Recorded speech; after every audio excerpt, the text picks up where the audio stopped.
नया कानून में इसका प्रोविजन लाया गया है कि अब इलेक्ट्रॉनिक एविडेंस को भी एविडेंस माना जाएगा और अगर व्हाट्सएप चैट है, एसएमएस है या फिर इंस्टाग्राम चैट है, टेलीग्राम चैट है, ईमेल चैट है, कहीं से भी कुछ भी है, आप उसको साक्ष्य के रूप में कोर्ट में पेश कर सकते हैं। और मॉब लिंचिंग के लिए भी नया प्रावधान लाया गया है। रेप केस में अब महिला पुलिस को उनके गार्जियन और रिलेटिव के सामने बयान लेना होगा। अब एक और बात बता देते हैं, जितना भी हीनियस ऑफेंस है, जो बहुत ही घिनौना ऑफेंस होता है, उसमें अब वीडियो फोटोग्राफी करना होगा पुलिस को। और अगर तलाशी होता है या जब्ती होता है किसी सामान का, तो उसमें भी आपको वीडियोग्राफी और फोटोज लेना होगा। जैसे कि मान लीजिए कि किसी का कोई अपराधी पकड़ा गया, उसका तलाशी होता है कि आपके पास से क्या पकड़ाया। मान लीजिए ड्रग केस है, ड्रग्स वाला एनडीपीएस का जो भी केस है, उसमें अगर मान लीजिए कि आपके पास से गांजा पकड़ाया, तो गांजा पकड़ाया है कि नहीं पकड़ाया है, इसका आपको फोटोग्राफी और वीडियोग्राफी करना होगा। नमस्कार, आप देख रहे हैं ओपिनियन बिहार। मैं हूं आपके साथ शुभम कृष्णा। देखिए, देश में 1 जुलाई से नया कानून लागू हो गया है, तो इन तमाम मुद्दों पे बातचीत करने के लिए हमारे साथ मौजूद है युवा अधिवक्ता हंसिका दयाल जी। मैडम, बहुत स्वागत है। जी, बहुत बहुत धन्यवाद। 1 जुलाई से जो नया कानून लागू हुआ है, इससे देश के लोगों पर क्या कुछ असर पड़ेंगे और क्या कुछ नए बदलाव हुए हैं, सार्थक बदलाव हुए हैं?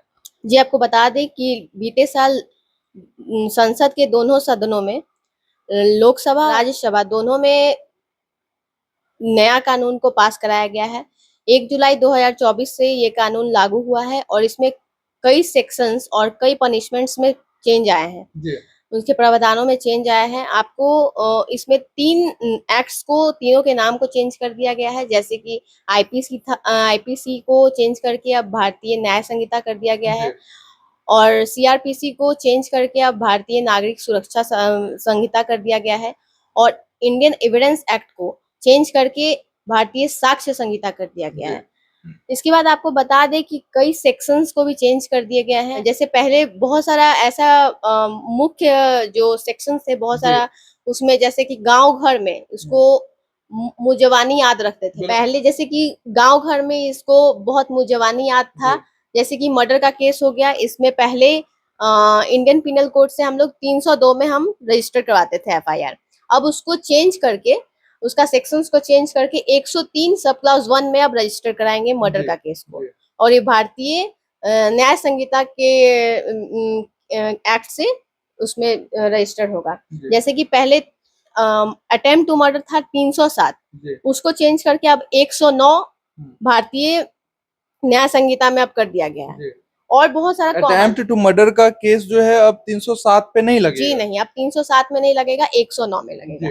अब एक बहुत ही कॉमन, जिसको हम लोग फ्रॉड कहते थे, 420 जी, 420 भी बोला जाता था गांव घर के लैंग्वेज, उसको हम चेंज करके अब 318 सब क्लॉज 4 में कर दिया गया। और छेड़खानी, महिलाओं से छेड़खानी, ये जो आईपीसी का पहले सेक्शन 354 था, 354, उसको चेंज करके अब 74 कर दिया गया है। उसके बाद रेप का केस, उसको पहले जो था 376 में था, अब उसको चेंज करके 64 कर दिया गया। फिर रेप का केस, जी, रेप केस को। और घरेलू हिंसा, ये बहुत ही कॉमन है आज के टाइम में, बहुत ही कॉमन है। हर 10 केस में से 2 केस जो ऐसा होता है जो घरेलू हिंसा पे होता है। उसका बहुत सारा केस जो है कोर्ट में रजिस्टर हुआ है और बहुत ज्यादा ये तेजी से चल रहा है, इसमें तेजी आया हुआ है। जो 498A में था, अब इसको चेंज करके भारतीय न्याय संहिता में 85 कर दिया गया। घरेलू हिंसा का केस अब 85 पे रजिस्टर्ड होगा। जी, आपको बता दें कि 0 एफआईआर को कॉन्सेप्ट पहले भी था, लेकिन अब उसको नए जो कानून है इसमें भी लाया गया है और इसको बहुत ही महत्वपूर्ण दिया गया है कि आप कहीं भी, किसी भी वक्त, कहीं भी, जैसे आपका घटना स्थल कहीं और है, आपका लोकल थाना यहाँ है, तो पहले था कि लोकल थाना में आइए, रजिस्टर कराइए, कंप्लेन कुछ भी होता है तो। अब किसी भी वक्त, कहीं भी हो, जहाँ पे आपके साथ घटना हुआ है, वहाँ का लोकल थाना में जाकर आप अपना 0 एफआईआर के तहत आप जाके अपना मुकदमा रजिस्टर करा सकते हैं। जी, अगर घटना कहीं भी हुई है और लोकल थाना कहीं भी है, उससे कोई मतलब नहीं है, आप कहीं भी एफआईआर रजिस्टर करवा सकते हैं। जी हाँ। अब एक और चीज है कि आप ऑनलाइन भी अपना एफआईआर जो है बहुत इजीली वे में आप रजिस्टर करा सकते हैं। ऑनलाइन भी एफआईआर दर्ज होंगे? जी, ऑनलाइन एफआईआर पहले भी होता था, अब भी होगा। और बहुत ही, अब क्या किया गया है कि उसमें बहुत तेजी लाया गया है, बहुत सुधार किया गया है। इलेक्ट्रॉनिक को बहुत ज्यादा इसमें मान्यता दी गई है।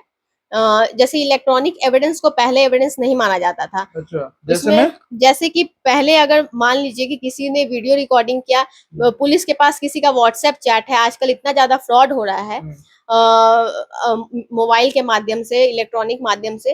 तो अब पहले पुलिस अगर व्हाट्सएप चैट लेकर जाओ, एसएमएस लेके जाओ, या फिर ईमेल के जरिए कुछ आया मेल लेके जाओ, टेलीग्राम, इंस्टाग्राम, बहुत सारे सोशल वेबसाइट का अगर हम चैट लेके जाते थे तो उसको आप साक्ष्य के रूप में नहीं दे सकते थे। अच्छा। लेकिन अब क्या है, कोर्ट नहीं मानती थी। अब इलेक्ट्रॉनिक एविडेंस को भी, जैसे कि उस टाइम जिस समय पुराना वाला इंडियन एविडेंस एक्ट बना था, उस समय मोबाइल वगैरह नहीं हुआ करता था, उस टाइम मोबाइल भी नहीं था। अब मोबाइल है और बहुत सारा, ज्यादा से ज्यादा क्राइम क्या हो रहा है कि साइबर क्राइम हो रहा है, बहुत सारा क्राइम क्या मोबाइल के जरिया से हो रहा है। तो इसको अपडेट करने के लिए नया कानून में इसका प्रोविजन लाया गया है कि अब इलेक्ट्रॉनिक एविडेंस को भी एविडेंस माना जाएगा, और उस अगर व्हाट्सएप चैट है, एसएमएस है, या फिर इंस्टाग्राम चैट है, टेलीग्राम चैट है, ईमेल चैट है, कहीं से भी कुछ भी है, आप उसको साक्ष्य के रूप में कोर्ट में पेश कर सकते। अब क्या है कि 60 दिन के अंदर आपको आरोप पत्र सबमिट कर देना है,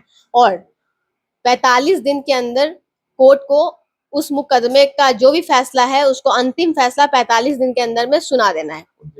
पहले लेट होता था, इस सीमा तय नहीं थी कि कितना दिन में आपको कंप्लीट करना है ट्रायल को। अब उसको कंप्लीट करने का हर चीज का एक सीमा बांध दिया गया है कि आपको इतने दिन में ये करके मतलब प्रोसेस जो भी प्रोसेस है उसको कंप्लीट कर देना है। इसीलिए अब जजेस का भी है कि आपको 45 दिन में ऑर्डर कर देना है किसी भी मुकदमा का अंतिम फैसला।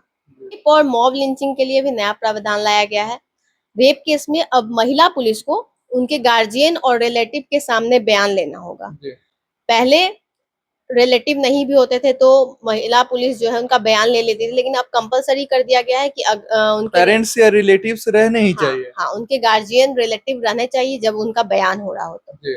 मॉब लिंचिंग के केस में अब फांसी तक की सजा का प्रावधान कर दिया गया है। अब राज्य द्रोह की जगह पे अब देशद्रोह। अब एक और बात बता देते हैं, जितना भी हीनियस ऑफेंस है, जो बहुत ही घिनौना ऑफेंस होता है, उसमें अब वीडियो फोटोग्राफी करना होगा पुलिस को। और अगर तलाशी होता है या जब्ती होता है किसी सामान का, तो उसमें भी आपको वीडियोग्राफी और फोटोज लेना होगा। जैसे कि मान लीजिए कि किसी का कोई अपराधी पकड़ा गया, उसका तलाशी होता है कि आपके पास से क्या पकड़ाया। मान लीजिए ड्रग केस है, ड्रग्स वाला एनडीपीएस का जो भी केस है, उसमें अगर मान लीजिए कि आपके पास से गांजा पकड़ाया, तो गांजा पकड़ाया है कि नहीं पकड़ाया है, इसका आपको फोटोग्राफी और वीडियोग्राफी करना होगा। कानून में कोई भी महिला हो या फिर कोई 15 साल से कम उम्र के लोग हो, या 60 साल से ज्यादा उम्र के लोग हो, या फिर कोई दिव्यांग लोग हो, या गंभीर बीमारी से ग्रसित लोग हो, उन लोगों को थाना जाने से छूट दिया गया है। मतलब कि उनको कोई भी इन्वेस्टिगेशन करना होगा तो उनको बार बार थाना जाने की जरूरत नहीं होगी। पुलिस इन्वेस्टिगेशन करने के लिए, उनसे पूछताछ करने के लिए उनके पास आएगी। अगर जरूरत पड़ेगी तो पुलिस खुद उनके घर जाएगी। जी हाँ। इन तमाम मुद्दों पे आप क्या कुछ सोचते हैं, कमेंट में अपनी प्रतिक्रिया जरूर रखें। और आपको भी कोई ऐसा सेक्शन हो, कोई ऐसा धारा हो, या फिर कोई भी इस तरीके का कानूनी जानकारी चाहिए हो, तो कमेंट में अपनी प्रतिक्रिया, कमेंट में अपनी बातों को जरूर रखें। अगले वीडियो में हम उसको जरूर शामिल करेंगे। बहुत बहुत धन्यवाद आपका।